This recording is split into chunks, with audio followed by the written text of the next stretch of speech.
देखिए आज नया टॉपिक है और टॉपिक है आपका रीजनिंग का और उसका जो नाम है वो है डाटा सफिशिएंसी। डाटा को आंकड़े भी बोलते हैं, समंक भी बोला जाता है। क्या बोला जाता है?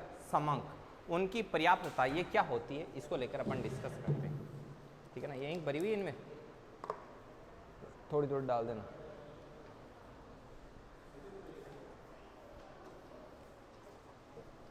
देखिए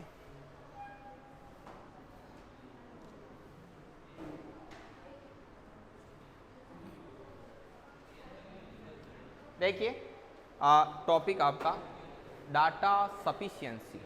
डाटा सफिशिएंसी क्या चीज़ होती है?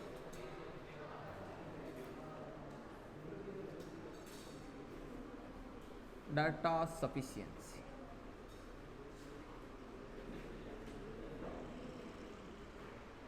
डाटा सफिशिएंसी है क्या, इसके बारे में अपन जानकारी हासिल करते हैं। डाटा सफिशिएंसी में क्या किया जाता है कि आंकड़ों की पर्याप्तता देखी जाती है। कैसे? जैसे आपको क्या किया जाएगा, एक दिया जाएगा क्वेश्चन दे दिया और उसके नीचे दिए हुए रहेंगे कुछ, जैसे कि point number 1 and point number 2 दे दिए आपको पॉइंट। ऊपर देगा आपको कुछ ना कुछ सेंटेंस। पहले इसका हिंदी में नाम मैं लिख देता हूँ। आंकड़ों की पर्याप्तता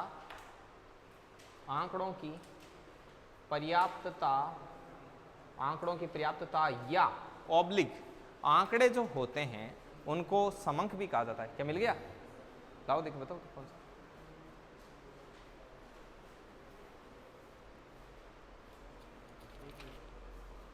हाँ ये है ना यार, ये रहा। आप एक काम करो,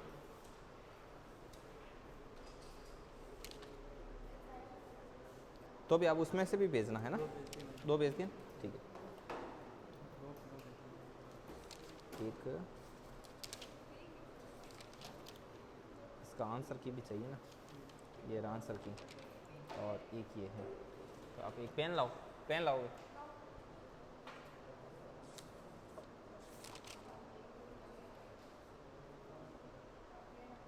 first A and first B आगे पीछे कर देना ना, और इसकी तो फोटो खींच के ये आंसर की वाली और इसको मुझे सेंड। देखिए आंकड़ों की पर्याप्तता, आंकड़े को समंक भी कहा जाता है। क्या बोला जाता है? समंक। डाटा को आंकड़े और समंकों की पर्याप्तता। अब इसमें होगा क्या, ऊपर एक क्वेश्चन पूछा जाएगा आपसे और फिर आपको बताना है कि इस क्वेश्चन को फाइंड आउट करने के लिए जो आंकड़ा 1 है वो पर्याप्त है या आंकड़ा 2 पर्याप्त है, या दोनों ही आंकड़ा जरूरी है या दोनों की जरूरत नहीं है। ऐसे ये चेड़ दो 1 मिनट। तो इसमें मैं आपको एक मजेदार कहानी सुनाता हूँ, उससे आपको ये समझ में आ जाएगा कि कैसे हुआ। ठीक है, एक बार क्या हुआ, एक क्वेश्चन पूछा गया। एक बच्चे से बोला, टीचर आके बोले कि बेटा आप मुझे ये बताओ कि मेरे पूरे बाल सफ़ेद हैं और तुम्हारी मैम को चावल पसंद है। ठीक है, कि मेरे पूरे बाल सफ़ेद हैं और तुम्हारी मैम है उसको चावल पसंद है खाने में, तो आप बताओ कि मेरी एज कितनी है। क्वेश्चन था डाटा सफिशिएंसी का। बच्चे ने बोला कि गुरुजी आपकी एज 40। बोले किस, पहले पूछा कि कोई बता सकता है क्या? सारे बोले नहीं बता सकते। बस एक बच्चा था, बड़ा तेजस्वी था, उसने कहा कि गुरुजी मैं बता दूंगा, आपका अभी बता दूंगा, तुरंत एकदम राइट बता दूंगा। कि कैसे? कि गुरुजी आपकी जो एज है वो 40 साल है। गुरुजी की आंखें फटी रह गई, सच में 40 साल? हालांकि ये क्वेश्चन डाटा सफिशिएंसी का था और इसमें आता कि भाई ना तो सेकेंड और ना ही फर्स्ट, दोनों ही आंकड़े इस क्वेश्चन का जवाब देने के लिए पर्याप्त नहीं है। इनके आधार पर जवाब नहीं दिया जा सकता। फिर भी बच्चे ने सही जवाब दे दिया। फिर बच्चे से पूछा कि आपने मतलब सही कैसे बताया? बच्चे ने कहा मेरे पड़ोस में एक भैया है, वो 20 साल के हैं, उनके आधे बाल सफ़ेद हैं, मैंने उसको इंटू 2 कर दिया। ठीक है, आपके पूरे सफ़ेद मतलब 40 साल के। ठीक है, तो इसमें कई बार ऐसे ये तुक्का वैसे। अब आप समझ गए ना आंकड़ों की पर्याप्तता क्या होती है। ठीक है, अब अच्छे से याद रहेगा आपको। अब जैसे मैं बोलूं कि मोहन है वो राम की भी 5 लोग खड़े हैं, 5 लोग एक लाइन में खड़े हैं। मोहन राम के बाद खड़ा है, कभी भी खड़ा हो सकता है, और श्याम मोहन के पहले खड़ा है, वो कभी भी खड़ा हो सकता है, मतलब कहीं पर भी, फर्स्ट भी हो सकता है, सेकंड भी हो सकता है। फिर क्वेश्चन बोला गया कि बताओ मोहन कहाँ खड़ा है। तो मोहन के बारे में डाटा सही नहीं बताया जा सकता, तो आंकड़े पर्याप्त नहीं है, न तो आंकड़ा फर्स्ट पर्याप्त है, नहीं आंकड़ा, ये होती है आंकड़ों की पर्याप्तता। अब बोलोगे कि सर आंकड़ों की पर्याप्तता टॉपिंग है या क्या है, तो ये सलाद है, सलाद। समझ में आई बात? मतलब इसमें सारे के सारे टॉपिक हैं वो क्या इसमें डाले गए, इसमें खीरा काकड़ी भी मिलेगा, टमाटर भी मिलेगा, ठीक है ना, सब मिलेगा, प्याज भी मिलेगा, इसके अंदर सब है। अब बताऊं कैसे, देखो जैसे क्वेश्चन देखा और क्वेश्चन का जवाब कैसे देना। देखो जवाब देने के लिए क्वेश्चन आएगा, पहले इतना बड़ा क्वेश्चन, फिर उसके नीचे 2 लाइन, और फिर आपसे जवाब कैसे देना है, A B C D and E. पहला होगा आंकड़ा फर्स्ट पर्याप्त, आंकड़ा फर्स्ट पर्याप्त है जवाब देने के लिए, आंकड़ा सेकंड पर्याप्त, ठीक है। दूसरा आएगा दोनों आंकड़े पर्याप्त, ठीक है। या तो आंकड़ा फर्स्ट पर्याप्त, मतलब पहला में काम चाले और पहला में काम नहीं चलाओ, दूसरों में काम चाले, समझ में?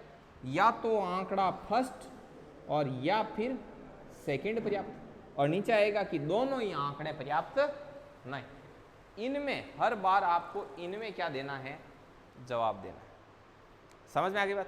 अब बोलोगे कि सर जैसे 1-2 क्वेश्चन और हो जाए, ठीक है, तो एक क्वेश्चन यहाँ पर कोई भी क्वेश्चन दे देगा, यहाँ पर दिशा का क्वेश्चन दे देगा। क्वेश्चन पूछा कि मोहन किस दिशा में जा रहा है, अब नीचे 2 लाइनें देगा, तो पहली लाइन को सोल्व करना, उसे मोहन की दिशा ज्ञात होती है तब तो हम कह देंगे आंकड़ा फर्स्ट पर्याप्त। फिर दूसरा भी देखेंगे, दूसरे से भी दिशा ज्ञात होती है तो हम क्या बोलेंगे कि दोनों आंकड़े पर्याप्त, या फिर या तो फर्स्ट पर्याप्त और या सेकंड पर्याप्त, मतलब पहला भी पर्याप्त है और दूसरा भी पर्याप्त है, तब तो हो जाएगा या तो फर्स्ट पर्याप्त या सेकंड पर्याप्त। मान लो आपने पहला क्वेश्चन पढ़ा, सोल्व नहीं हो रहा है, दूसरा पढ़ा, दूसरा भी अकेला अकेला सोल्व नहीं हो रहा है, लेकिन पहले और दूसरे दोनों डाटा को यूज में लेते हैं तो अपने पास परफेक्ट आंसर आ जाता है, तो हम बोलेंगे कि दोनों आंकड़े पर्याप्त। और केवल पहला पढ़ते जवाब आ रहा है, दूसरे से नहीं आ रहा तो पहला पर्याप्त, दूसरा पढ़ते ही आ रहा है, पहले से नहीं आ रहा तो सेकंड पर्याप्त। और दोनों ही से सोल्व कर लिया लेकिन कोई भी जवाब नहीं मिला, तब हम बोलेंगे कि दोनों ही आंकड़े इस क्वेश्चन का जवाब देने के लिए पर्याप्त नहीं। तो इस चीज को बोला जाता है डाटा सफिशिएंसी। अब आप बोलोगे कि सर किस किस तरह के क्वेश्चन आते हैं, किस किस प्रकार से पूछा जा सकता है, एग्जाम्स इसमें चाहता क्या है, वो आपसे यहां पर एक क्वेश्चन दे देगा कैलेंडर का और नीचे 2 डाटा दे देंगे कैलेंडर से जुड़े हुए, फिर उसमें ऊपर पूछा जाएगा कि बताइए कि सोनिया का बर्थडे कब है, तब नीचे वाली दोनों लाइनों को सोल्व किया और सोनिया का बर्थडे आ रहा है, तब तो बर्थडे ठीक है, और मान लो बर्थडे नहीं आ रहा है तो दोनों ही आंकड़े पर्याप्त नहीं। हो सकता है ऊपर ब्लड रिलेशन का क्वेश्चन हो और नीचे 2 डाटा दे रखे हो और पूछे कि श्याम का बाप कौन है। अब यदि दोनों ही से सोल्व करने पर आ रहा है या 1 से आ रहा है, 2 से आ रहा है, तो जवाब दो दोगे, दोनों से ही नहीं आ रहा है तो दोनों ही डाटा पर्याप्त नहीं। ऊपर दिशा का क्वेश्चन दे सकता है, ऊपर पजल का क्वेश्चन दे सकता है, मतलब ऊपर किसे ही क्वेश्चन देके कैसे ही आंकड़ा दे सकता है। इसलिए डाटा सफिशिएंसी केवल मात्र सिंगल टॉपिक ना होकर ये क्या है, रिमिक्स है। समझ में आई बात? पूरा पूरा सलाद है ये। अब आप समझ गए होंगे कि इस टॉपिक को हम लास्ट में क्यों कर रहे हैं।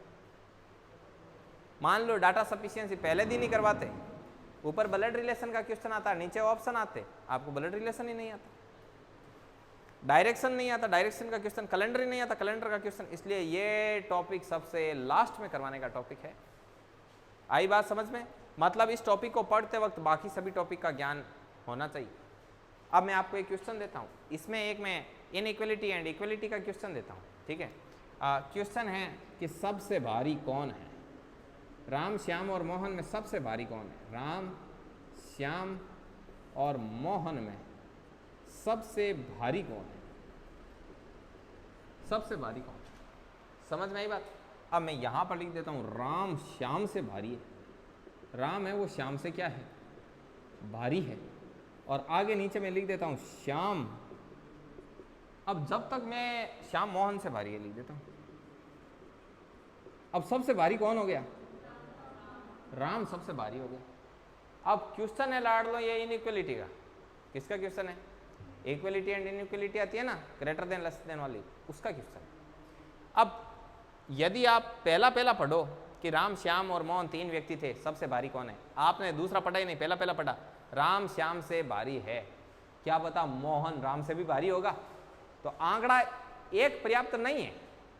और यदि आप पहला नहीं पढ़ो, दूसरे से ट्राई मारो, श्याम मोहन से भारी है, क्या पता राम सबसे भारी होगा, हो सकता है कि राम मोहन से हल्का भी हो, राम के बारे में जानकारी थोड़ी है, तो दूसरा भी पर्याप्त नहीं है। लेकिन दोनों आंकड़े फर्स्ट और सेकंड दोनों साथ में यूज लेते हैं, तब अपने क्वेश्चन का परफेक्ट जवाब मिलता है। मतलब दोनों आंकड़े मिलकर के क्या जवाब देते हैं, पर्याप्त जवाब देते हैं। बात समझ में आई कि नहीं आई?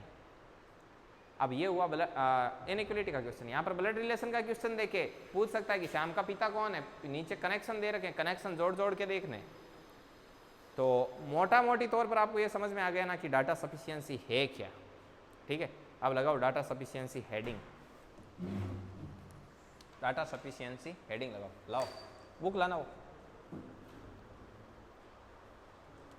और प्रिंट निकालने के लिए दिया, सीट निकली क्या एक दो, बुक लाओ, बुक हाँ नहीं बुक।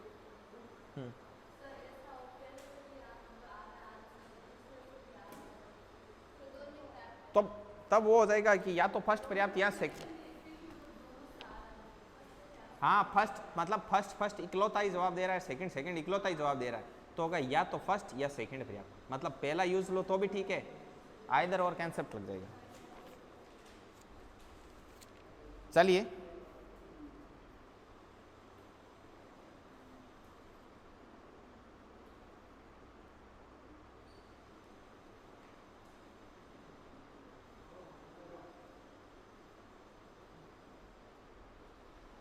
देखिए, अब इसमें होता क्या है, थ्योरी लिखना शुरू करो,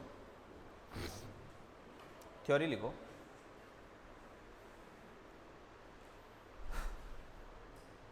थ्योरी लिखना स्टार्ट कीजिए, और थ्योरी में लिखिए कि डाटा सफिशिएंसी, डाटा सफिशिएंसी एक सेपरेट टॉपिक ना हो करके एक सेपरेट SEP कर आगे डॉट कर दे, सेपरेट स्प्राइट लिख दो तो अपन स्प्राइट, ठीक है ना। तो डाटा सफिशिएंसी एक सेपरेट टॉपिक ना हो करके विभिन्न टॉपिक्स का समूह है, विभिन्न टॉपिक्स का समूह है, विभिन्न टॉपिक्स का समूह है। अब इसमें लिखो, ये लाइन लिख दी, अब नीचे एरो लगा के दूसरी लाइन लिखो, एरो लगा के दूसरी लाइन में लिखो डाटा सफिशिएंसी में, डाटा सफिशिएंसी में डाटा सफिशिएंसी में पहले ऊपर एक पर्सन पूछा जाता है। डाटा सफिशिएंसी में ऊपर एक पर्सन पूछा जाता है, सबसे पहले आपको क्या दिया जाएगा, पर्सन। अभी तक जितना समझाया गया है ना, वो मामला पूरा गाता है, उसको शब्दों में बांधना है। डाटा सफिशिएंसी में एक पर्सन पूछा जाता है और नीचे दो कथन दिए जाते हैं, और नीचे दो कथन दिए जाते हैं, और नीचे दो कथन दिए जाते हैं। पानी बोतल लेकर सुनिए जी, बोतल है लाओ, और नीचे दो कथन दिए जाते हैं। हाँ 2 ही देंगे, फिर 10 कथन दे दे मान लो आप। हाँ 3 दे सकते। नीचे 2 कथन दिए जाते हैं, कथन दिए जाते हैं। हमें उन कथन के माध्यम से पर्सन का जवाब देना होता है, हमें उन कथन के माध्यम से पर्सन का जवाब देना होता है।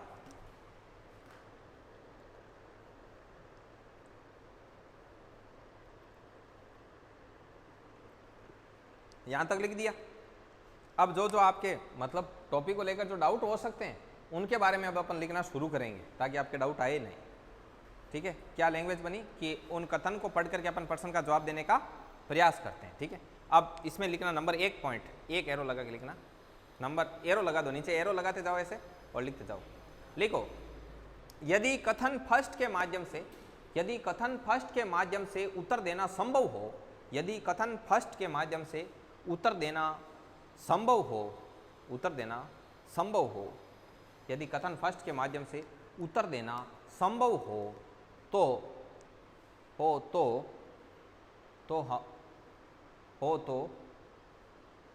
हम आंसर में एक जवाब देंगे। क्या देंगे, एक ऐसे डिजिट में लिखना, हिंदी में एक मत लिखना, ऐसे डिजिट में लिखना। तो हम क्या उत्तर देंगे, 1। आगे नेक्स्ट एरो लगाओ, नेक्स्ट एरो लिखो, यदि यदि कथन 2 से जवाब देना संभव हो, यदि कथन 2 से जवाब देना संभव हो,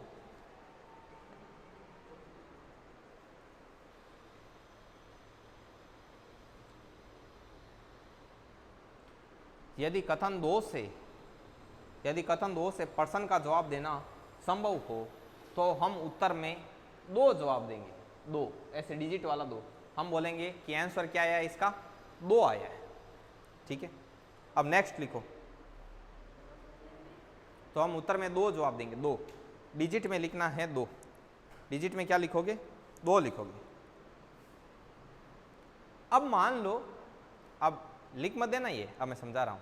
अब मान लो क्या होगा कि मान लो आपको पहला है, उसको पूरा सोल्व करते हो तो भी आपका जवाब आ रहा है, आप पहले का यूज नहीं करते हो, दूसरे का यूज करते हो तो भी जवाब आ रहा है, तो इस कंडीशन में आप उत्तर क्या दोगे, 3।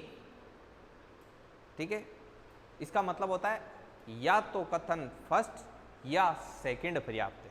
ठीक है ना, इसको ये बोलते हैं भाषा में, उत्तर तो देना है 3, और भाषा में क्या बोलते हैं कि या तो कथन फर्स्ट और या तो सेकंड पर्याप्त है, और इसको इंग्लिश में बोला जाता है आइदर और का केस।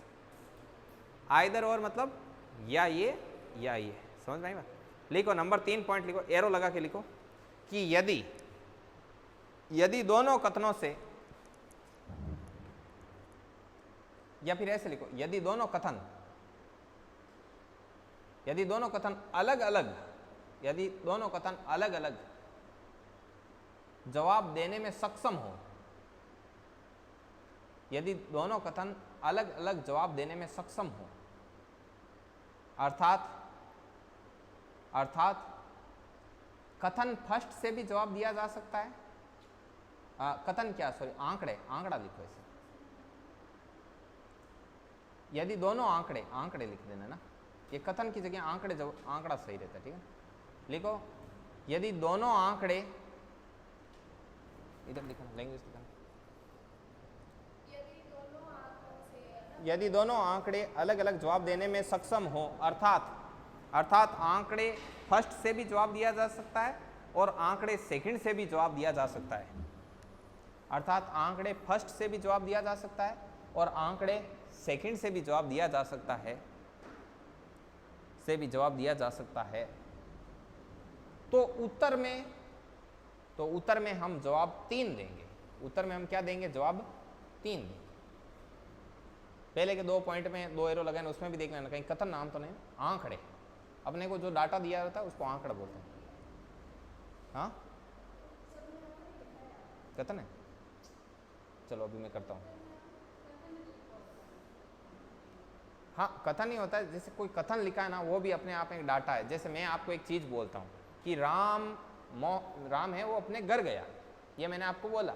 कथन क्या है कि जो कहा गया है, ये मेरा कथन है, मैंने आपको कहा है, लेकिन एक्चुअल में ये एक डाटा है आपके पास। समझ में आई बात। इसी चीज को आप रिकॉर्ड करो या कहीं सेव रखो तो ये एक डाटा है। डाटा में क्या है कि राम घर गया। समझ में आई ना बात। अब लिखो नेक्स्ट एरो लगाओ, एरो लगा के लिखो यदि आंकड़ा फर्स्ट और आंकड़ा सेकंड, यदि आंकड़ा फर्स्ट और आंकड़ा सेकंड दोनों मिलकर के यदि आंकड़ा फर्स्ट और आंकड़ा सेकंड दोनों मिलकर के भी जवाब देने में सक्षम ना हो, मतलब दोनों आंकड़े यूज कर लिए फिर भी अपना आंसर नहीं आए। देखो, यदि आंकड़ा फर्स्ट और आंकड़ा सेकंड दोनों मिलकर के जवाब देने में सक्षम ना हो तो जवाब में हम उत्तर 4 देंगे। तो जवाब में हम उत्तर क्या देंगे, 4। तो जवाब में हम उत्तर 4 देंगे भाई। तो जवाब में हम उत्तर क्या देंगे, 4। अब नेक्स्ट लगो, नेक्स्ट एरो लगाओ, एरो लगा के लिखो यदि दोनों आंकड़े मिलकर के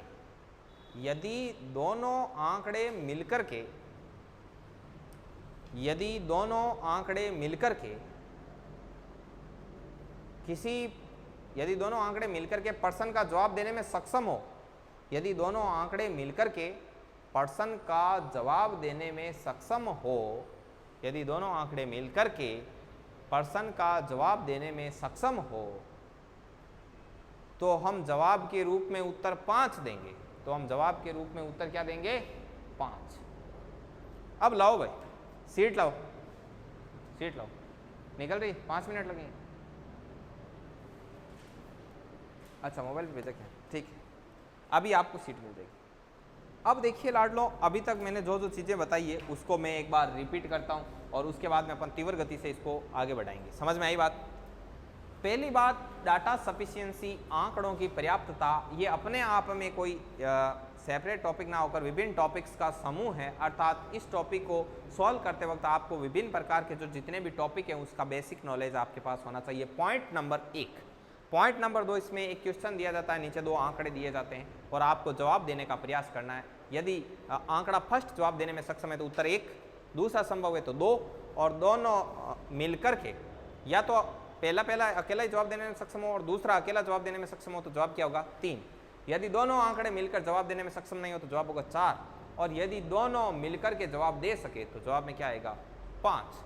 ये यहाँ तक जो मैंने आपको बताया है ये इस टॉपिक की पूरी मूलभूत, आप इसको फंडामेंटल बोल लो, बेसिक बोल दो, आधारभूत चीज़ें बोल लो, ये इसका बेसिक एंड इसका थ्योरी पोर्शन है वो कंप्लीट है।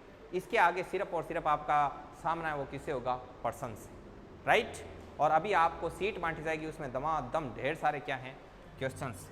तो चलिए एक क्वेश्चन मैं आपको देता हूँ, एक क्वेश्चन मैं 1 मिनट चाय पीता हूँ, एक ब्रॉडकास्ट में भेजता हूँ, आप क्वेश्चन सोल्व करो।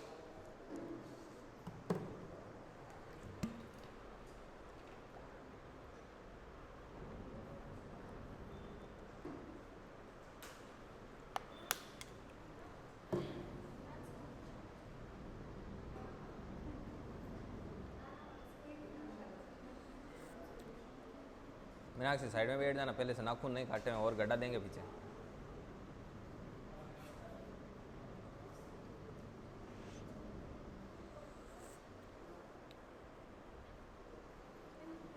पहले हाँ पूछो। हाँ हाँ सेंसिटिव तो नहीं है पर्सन। हाँ सेंसिटिव होगा, पूछो। अन्ना मत मत मत पूछो, मत पूछो। अच्छा चलिए, आपके ब्रॉडकास्ट में आ रहा है।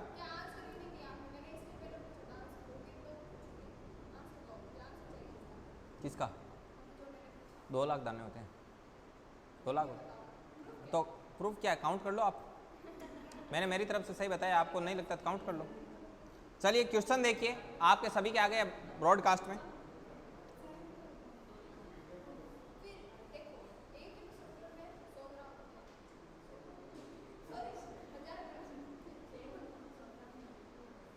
क्वेश्चन आया है आपके सामने, देखो सभी चेक करो।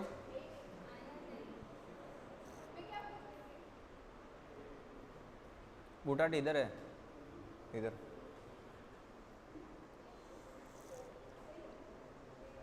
क्वेश्चन आ गया सभी के पास, देखो। नहीं है।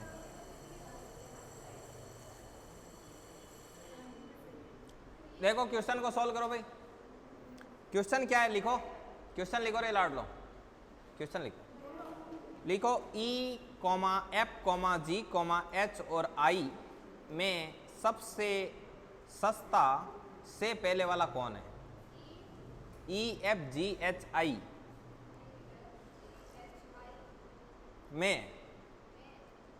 में सबसे सस्ते,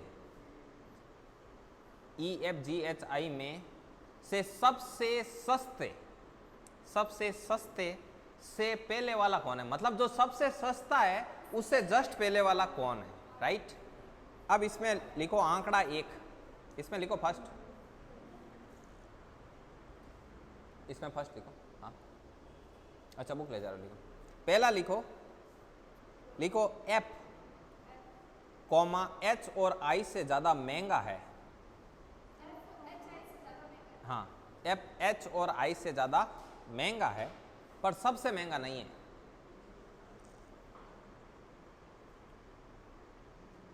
ठीक है, एफ एच और आई से ज़्यादा महंगा है पर सबसे महंगा नहीं है। नीचे वाला जी, दूसरा पॉइंट लिखो, आंकड़ा नंबर 2, जी कॉमा आई और एफ से सस्ता है। जी है वो आई और एफ से सस्ता है, जी है वो आई और एफ से सस्ता है पर सबसे सस्ता नहीं है। जी आई और एफ से सस्ता है बट सबसे सस्ता नहीं है। अब बताओ सबसे सस्ते से पहले वाला कौन है? दो देखें जवाब।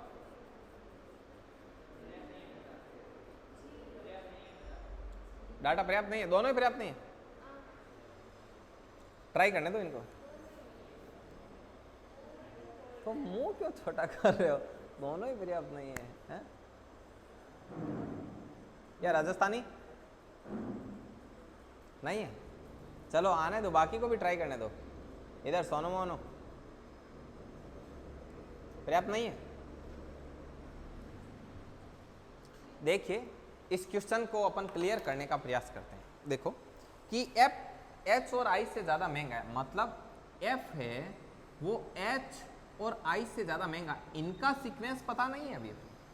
ये आई एच ऐसे भी हो सकता है, ऐसे भी हो सकता है, इन दोनों का सीक्वेंस अभी हमको मालूम नहीं, राइट। अब देखो आगे बोल रहा है, कहाँ गया? आगे बोल रहा है जी है वो आई और एफ से सस्ता है। जी है वो आई और एफ से सस्ता है, मतलब इस एफ से भी सस्ता है और आई से भी सस्ता है। लेकिन अब जी का कोई मतलब ठिकाना नहीं है कि भाई ये मतलब इससे सस्ता है या सबसे सस्ता है। अभी एक ई और बाकी पड़ा है, ई का भी कोई ठिकाना नहीं है। ई सबसे महंगा हो सकता है ई सबसे सस्ता हो। तो दोनों आंकड़े मिलकर भी इस क्वेश्चन का जवाब देने में सक्षम, तो इसमें आंसर क्या होगा? दोनों आंकड़े मिलकर भी जवाब देने में सक्षम नहीं हो तो जवाब कौन सा होता है? फोर्थ होता है। अब आपको जरूरी नहीं कि वो हर बार फोर्थ के लिए बोले, वो ऐसा क्वेश्चन देके नीचे option A, option B, option C और ऑप्शन डी दे सकता है। आंकड़ा फर्स्ट पर्याप्त, आंकड़ा सेकंड पर्याप्त, दोनों ही पर्याप्त नहीं, दोनों ही पर्याप्त। तो आपको पर्सन की लैंग्वेज के अकॉर्डिंग जवाब देना है। हिट करना तो सीख गए ना, बस। अब एक और देते हैं।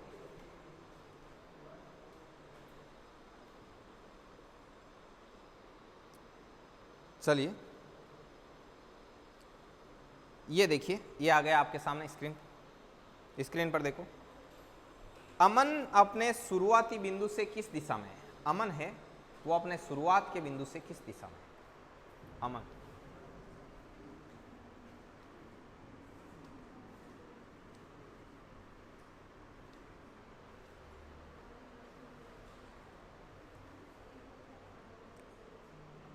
अमन अपने शुरुआती बिंदु से किस दिशा में है? इसमें दो आंकड़े दे रखे हैं, number first and number second लाड लो। अब देखो अमन पश्चिम की ओर 20 मीटर चलता है, डायरेक्शन का क्वेश्चन आ गया ना। तो अमन 20 मीटर किस तरफ चलता है? ये आ गया 20 मीटर। आगे क्या बोल रखा है कि दाएं मुड़ता है, दाएं किस तरफ होगा?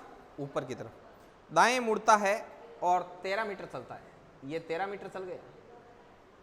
आगे बोल रहा है दोबारा दाएं मुड़ता है, मतलब इस तरफ मुड़ता है और 20 मीटर चलता है, ये 20 मीटर चल गया। अब बोल रहा है ये बराबर यहाँ आ गया है। अब बोल रहा है राम अपने शुरुआती बिंदु से किस दिशा में? उत्तर दिशा में। मतलब आंकड़ा फर्स्ट तो पर्याप्त है, अभी आगे भी और चेक करना है। अगला अमन पश्चिम की ओर 12 मीटर चलता है। अमन पश्चिम की ओर 12 मीटर चलता है, ठीक है। और उसके बाद में वो बाएं मुड़ता है और 15 मीटर चलता है। बाएं मुड़ा और कितना चला? 15 मीटर। और उसके बाद में दोबारा बाएं मुड़ता है और पश्चिम में 12 मीटर चलता है, और पश्चिम में कितना चलता है? 12 मीटर चलता है, ठीक है। अब ये पूछ रहा है कि अमन अपने शुरुआती बिंदु से यहाँ से किस दिशा में है? तो दक्षिण पश्चिम दिशा में है। तो मतलब पहला पढ़ते हैं अपन तो भी अपन अमन की प्रारंभिक बिंदु से दिशा बता सकते हैं, और दूसरा पढ़ते हैं केवल तो भी अपन अमन की प्रारंभिक बिंदु से दिशा बता सकते हैं। मतलब दोनों ही पर्सन हैं वो अमन की क्या बता रहे हैं? दिशा तो बता ही रहे हैं कि भाई अमन किससे जा रहा है, पहला वाला भी अपना पूरा काम कर रहा है, उत्तर दिशा बता रहा है, दूसरा वाला भी अपना सेपरेट पूरा काम कर रहा है, दिशा बता रहा है। तो या तो फर्स्ट और या सेकंड क्या है, आंकड़े हैं वो क्या हैं, पर्याप्त हैं। तो इसमें कौन सा जवाब होगा, थर्ड जवाब होगा। बाकी आप ऑप्शन के हिसाब से जवाब दे सकते हो, मतलब दोनों ही आंकड़े जवाब दे रहे हैं। ठीक है, अब देखिए और एक दो क्वेश्चन और देखते हैं। अब आ रहा है आपके सामने एक रैंकिंग का क्वेश्चन। ये लो भाई, रैंकिंग का क्वेश्चन है। आप ऐड नहीं हो ब्रॉडकास्ट में? यस, हाँ, आप मैसेज इनको नंबर देना, ठीक है ना, नंबर दे देना सुनील जी, आप ऐड हो जाना। रैंकिंग का क्वेश्चन है, 50 विद्यार्थियों की कक्षा में राजन का नीचे से कौन सा स्थान है। राजन का स्थान पूछ रहा है नीचे से। अभी सीट आ रही है, सभी के पास सीट आ जाएगी और उसके बाद आप तसल्ली से सभी बढ़िया तरीके से जवाब दें।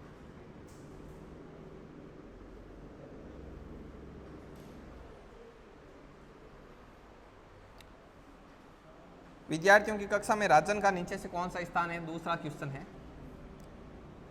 देखो, पवन ऊपर से 5वें स्थान पर है। पवन ऊपर से कौन से स्थान पर है, 5, ऊपर से 5वें नंबर पर है पवन, ठीक है। अब ये बोल रहा है पवन और राजन के बीच में 14 विद्यार्थी हैं। पवन और राजन के बीच में टोटल कितने विद्यार्थी हैं, बीच में 14 विद्यार्थी, 14 विद्यार्थी हैं। अब आप मुझे एक चीज बताओ, पवन खुद 5वें नंबर पर, मतलब यहाँ पर पहला बंदा बैठा है, यहाँ दूसरा बैठा है, या तीसरा, यहाँ चौथा, और 5वें नंबर पर कौन बैठा है, पवन। अब पवन और राजन के बीच में 14 विद्यार्थी आने चाहिए, ठीक है। तो राजन कितने नंबर पर हो गया, 20वें नंबर। 20वें पर बोलेगे कि सर कैसे हो गया, हमें समझ में नहीं आया। यदि मैं बोलूं, देखो 1, 2 और 3, यदि मैं बोलूं कि पवन और राजन के बीच में 2 विद्यार्थी है, तो ये कितने नंबर पर हो रहा है, 8वें नंबर पर हो रहा है। तो पवन और राजन के बीच में 14 विद्यार्थी है, तो 5 और 14 कितने हो रहे हैं, 19 हो रहे हैं। तो 19 + 1 20वें नंबर। 20वें नंबर पर कौन है, राजन। अब आप बोलोगे कि टोटल विद्यार्थी तो कितने हैं, 50 है, मतलब ये 20 विद्यार्थी हैं, तो नीचे 30 विद्यार्थी और बैठे हैं। कोई नीचे से गिनना स्टार्ट करे तो बोले 30 तो यहाँ तक हो जाएंगे, और राजन कितने नंबर पर मिलेगा उनको, 31वें। तो मतलब आंकड़ा फर्स्ट पर्याप्त है जवाब देने के लिए, ठीक है। अब आंकड़ा सेकंड भी देख लो, आंकड़े सेकंड पर भी गौर कर लो। आंकड़ा सेकंड कहता है कि नीचे से करण है, वो नीचे से 7वें स्थान पर है। करण और किरण के बीच में 4 विद्यार्थी हैं। तो दूसरे आंकड़े में तो कहीं राजन नाम ही नहीं है, तो वो राजन का स्थान कैसे बताएंगे। तो आंकड़ा सेकंड पर्याप्त नहीं है, केवल और केवल आंकड़ा फर्स्ट है, वो इसका जवाब देने में सक्षम है। तो जवाब कौन सा होगा, ई। समझ में आई बात। तो इस प्रकार से अब जितनी सीट निकली एक बार बांट दो ताकि ये काम शुरू करें। ये आपका टॉपिक, हाँ ठीक है। थोड़ी दे दो रे, एक बार एक बीच में रहेगी ना, काम चला लेंगे अपन, कोई बात नहीं, एडजस्ट कर लिया करो, ठीक है ना। लाओ एक सिंगल तो लाओ।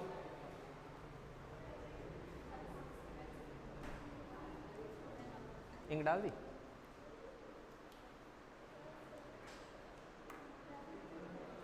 वो पीछे 2 और पड़े ना, उनमें भी डाल दी क्या, लाओ।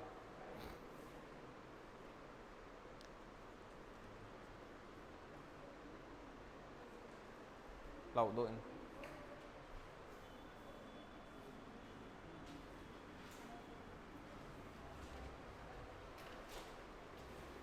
आ गया क्या, एक ही है क्या अभी,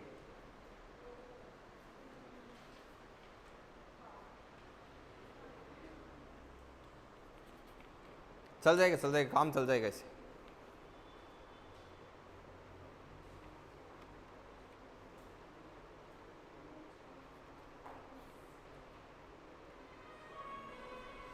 देखो आपके पास जो सीट आई है उसमें 106 नंबर क्लास है, 106 नंबर का क्वेश्चन है, उसमें एक क्लास के बारे में बोल रखा है। वो देखिए 106 नंबर क्वेश्चन, सब दिखाई देगा, ऐसे कोई नहीं बोलेगा कि दिखाई नहीं दे रहा, क्योंकि मेरे 5वीं में चश्मा लगा हुआ है तो भी दिखाई दे रहा है, तो आपको दिखाई देगा ही, ठीक है नहीं, नौटंकी बिल्कुल नहीं करनी। 106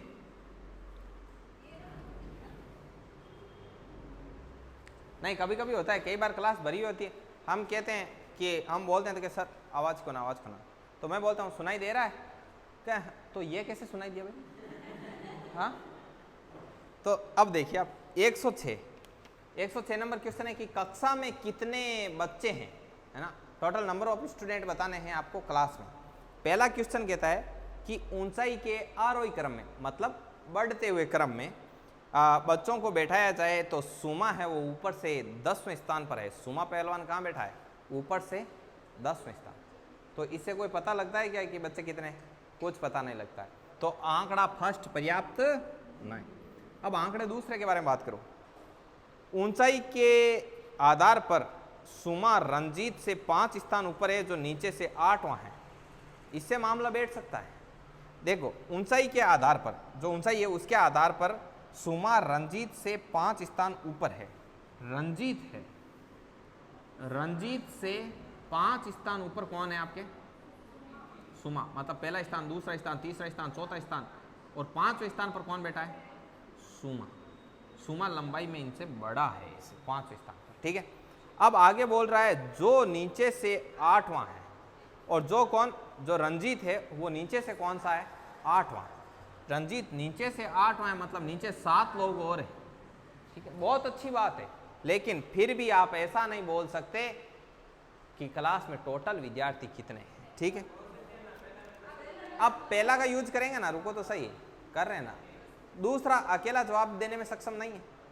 अब आप यहाँ काम करो, पहले को सेपरेट चेक करो, फिर दूसरे को सेपरेट चेक करो, फिर दोनों को मिक्स चेक करो। अब दूसरा इसके साथ मिक्स करो। दूसरा क्या कह रहा है, ऊंचाई के क्रम में क्रमबद्ध किया जाए तो सुमा ऊपर से 10वें नंबर पर है, ऊपर से 10वें नंबर पर। तो मतलब सुमा से ऊपर कितने लोग हैं, 9 सुमा से ऊपर, 1 सुमा खुद, और 4 इसके बीच में, और 7 और 1 8 नीचे।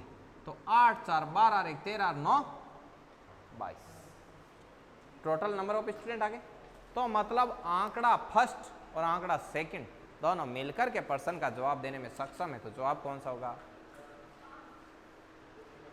अब आप इसका जवाब दे दोगे ना। ये डाटा सफिशिएंसी जो टॉपिक है वो अपन आज ही पढ़ेंगे, क्योंकि रोज रोज इसको एक दिन और दें क्या इसको, ठीक है, 2 दिनों तक पढ़ेंगे भाई इसको। और देखिए एक क्वेश्चन आप करो, बाद में क्लास फिनिश करके मैथ शुरू करते हैं, ठीक है ना। टाइम काफ़ी हो चुका है, 4:15 हो गए बराबर, तो चलो फिनिश करो, फिर टाइम नहीं रहेगा मैथ्स के लिए। चलो रोको क्लास, रोको सोनो, बंद करो, अच्छा रोको।